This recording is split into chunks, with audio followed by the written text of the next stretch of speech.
Look who it is. Hello. Really, you should be saying that about me because it's been 7 days.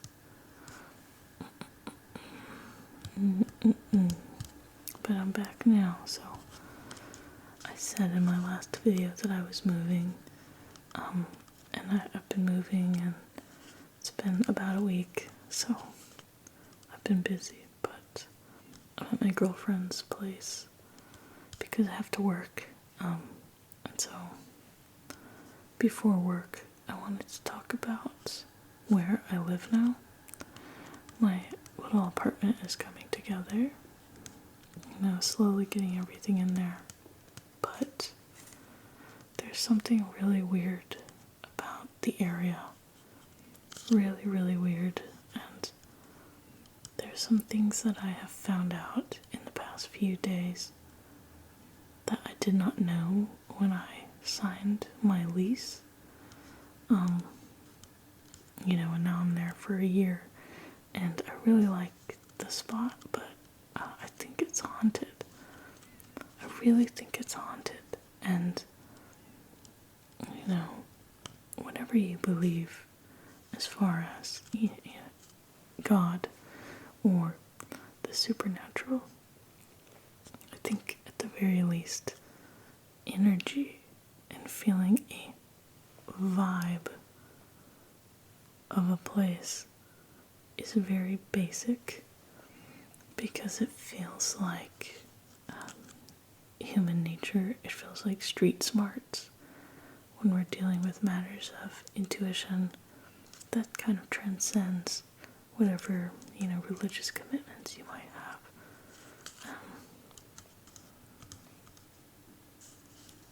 So I want to talk about that.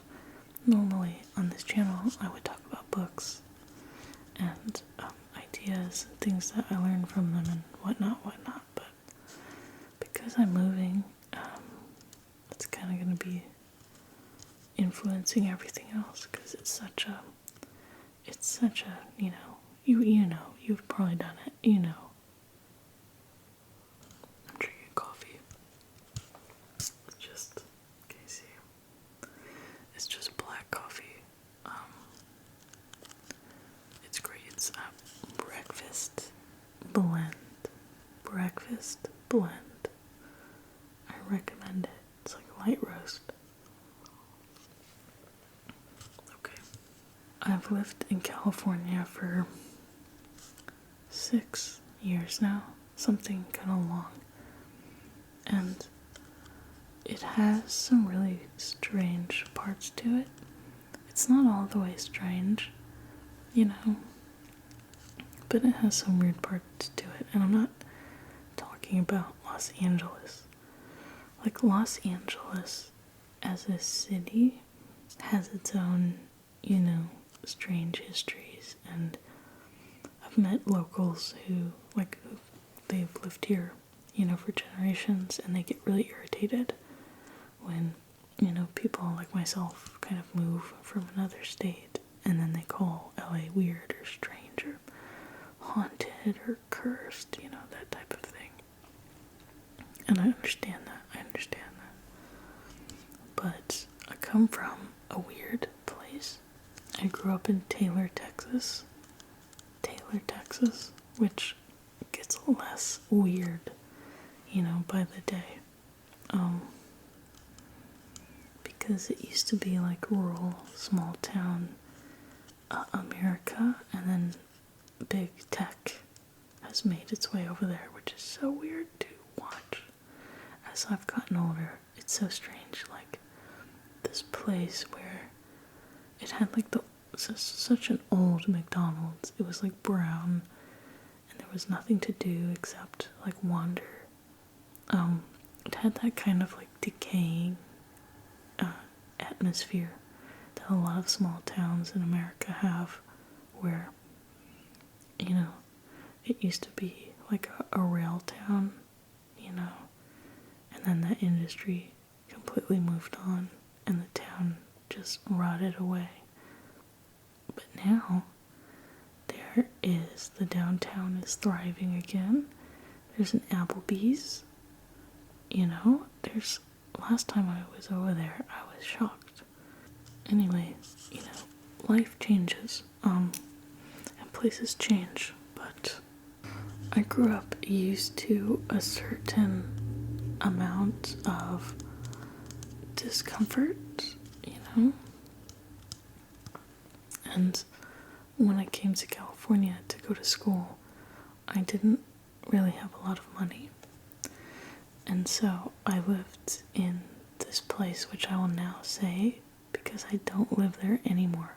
I just moved from there. So I feel comfortable saying the name, but I lived in Valverde, California. Valverde is a small community. It's a lot of families, and I lived in a house, and I rented like a unit on the top part of the house, just so I could go to school. And then I went to school, I graduated, and my rent was low, and it was great, but there is a toxic landfill next to it, like right next to it. And the type of chemicals that are in the air are the type that over long periods of exposure can change the behavior of your cells, aka cancer. And yeah, I moved. So Valverde wasn't weird energetically. It just wasn't gonna be right for me, you know. But that brings me to where I live now. And I'm maybe like a week into my lease. I think less. And I know now that I think where I'm living is haunted. Yeah. So I'll say that I looked on Craigslist for places and like Zillow, and I found some spots that were in my budget, and I went to go look at them. And I looked at two places. The first one was really pleasant, and it was really calm. It had good energy, but it was really, really small, like tiny. And so my girlfriend was with me, and we drive to house number 2. We're walking around, and I feel really weird, and my girlfriend feels it too. It's a really weird feeling. It's like oppressive, and it's not bad, but it's the type of energy that feels like anything could happen. Like something could happen. You don't know what, but it feels like charged. And I remember that feeling from Taylor when I was younger, where I would walk around and just everything felt alive and like it had a will. And I hadn't felt that in so long, until this place. And I told my girlfriend, I said, look, unless this house is really great, I don't think this is a no for me. I don't want to live here. I felt strange walking around like I was on high alert, even though there was no reason to be. I just felt on high alert. Anyway, we see the house, and it's perfect. It's perfect for me. It's so perfect that I tell the property manager, I'm like, I want to apply for this today.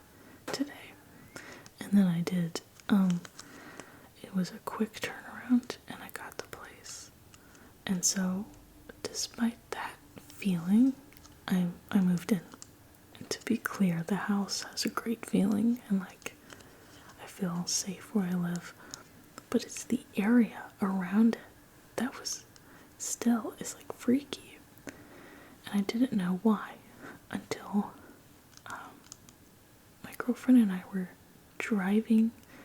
For some reason, I think just moving, we've been there at night a lot, because we'd be at my old place, like loading up, packing, and then it's a new place, we'd get there and the sun would be gone, it's winter right now, so it gets dark, about 6. And I think we just were moving. And then finally the other day, it was in the daytime. And we were driving, and we go past this dam, and it's the Devil's Gate Reservoir. And my girlfriend turns to me, and she's like, "Oh, I've heard about this place. I know about this place." Apparently,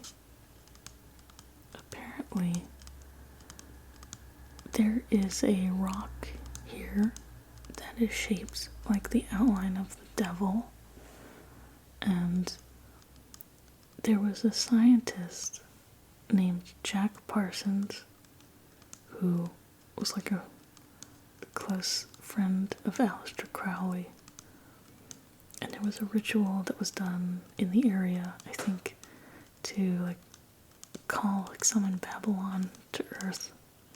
And there was rituals that was done there. Jack Parsons was one of the founders of the Jet Propulsion Laboratory, JPL, which, because of the energy and the properties of the area, he chose that location for JPL for his experiments. And so this whole area, which is kind of like a science-y area, is also riddled with this occult history, which I had no idea. I had no idea when I moved in, that was the case.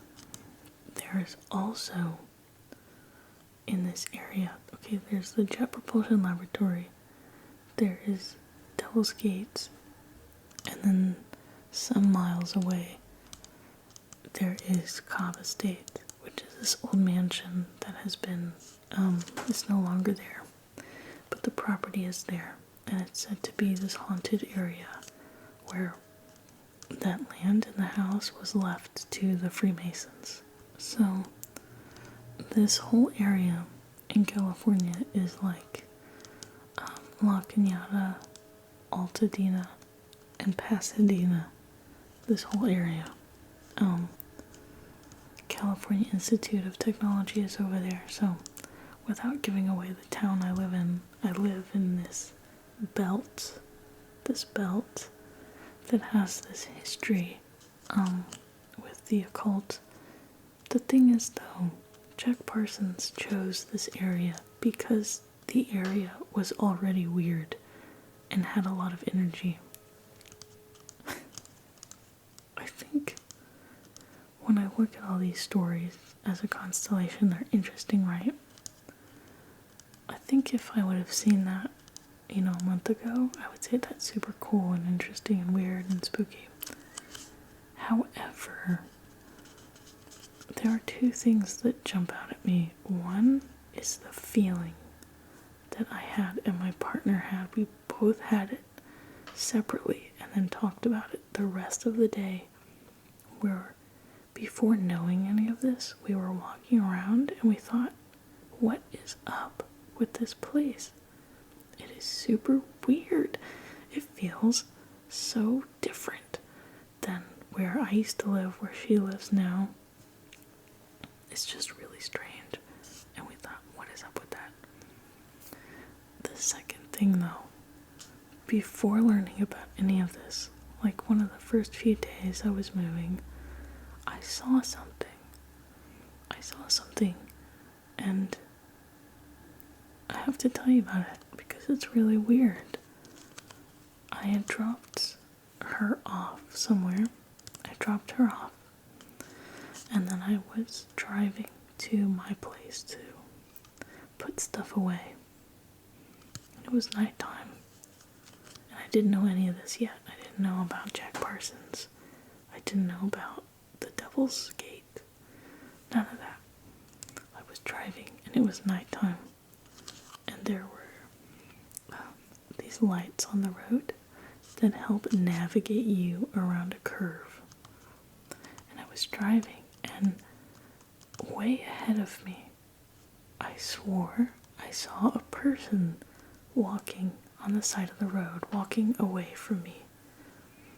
I saw what looked like some dark shoes, and what is most vivid to me is that I saw denim, like dark blue denim jeans, walking on the side of the road.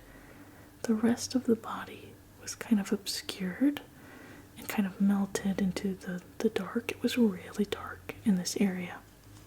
My thought was that my emotional reaction was like irritation, because this person was walking on the highway, and I thought, this is so dangerous. And I kind of started to do the beginnings of like mental calculation to move over, and then the person was gone. They weren't there. It just wasn't. There was no person. And immediately I thought, oh, that's weird. Like, I thought it was an optical phenomena. Like, I'm driving in the dark, you know. I don't have good eyesight, but that's never happened to me before. But I didn't say anything, right? It's just normal, whatever. It's like stuff that you see. Oops, you know, it's not there. You know, who cares? So, I didn't really think much of it until my girlfriend and I realized that I live in this whole freaky area. And then I realized that where I saw this person walking on the side of the road, it was dark, but, which is why I didn't make the connection, but I was driving right past that dam, the Devil's Gate Reservoir. That is where I saw the person walking. And that realization was freaky, and I told her about it, because I didn't tell her about it. Later that night, when I picked her up, I didn't mention it, because it's whatever, we see things all the time. But when we learned about that, I was like, oh, you know what, actually, I saw something at night right past that reservoir. And I've been driving a while, you know. I did the thing, I got my license when I was like 15 or 16 or something, like my learner's permit. And I've been driving a long time, and driving at night, and I've never seen something that wasn't there until just a few days ago. And I thought, no way, you know, no way. So, I don't know. Was it a ghost? I don't know. But I will say my brain, this has happened to me a few times when weird things have happened. My brain normalized it very quickly. So, like, I don't feel any emotion when I, like, think about the person who wasn't there, but my brain acknowledges it as, like, an anomaly. So, I don't know what that means either. It just was instantly normal. It didn't, like, freak me out or anything. So, I don't know. At the end of the day, a weird feeling is a weird feeling. And it's not, even without facts or stories to back up that feeling or explain it, there have been times when I got that feeling from a place, like a whole neighborhood or a whole town. Actually, this is a good point. I still get to talk about books on this channel, but one of my favorite authors, especially when I was in my adolescence, is Thomas Ligotti. Thomas Ligotti. He writes really weird stories, and he is really good at building this atmosphere of like menacing or strange possibility. There's actually a line, there's a bit in True Detective season 1, I don't know if you've seen that. I think that there's a character in there I think was inspired by Thomas Ligotti.